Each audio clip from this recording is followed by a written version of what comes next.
Chattanooga got buried in a snowstorm. Snow kept falling through the day non-stop. It wouldn't quit.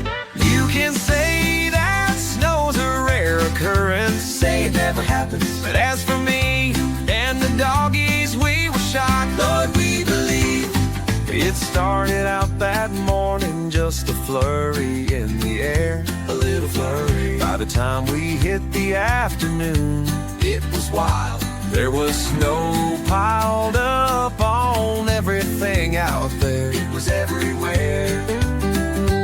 When we ventured out to see it, just to marvel at the scene.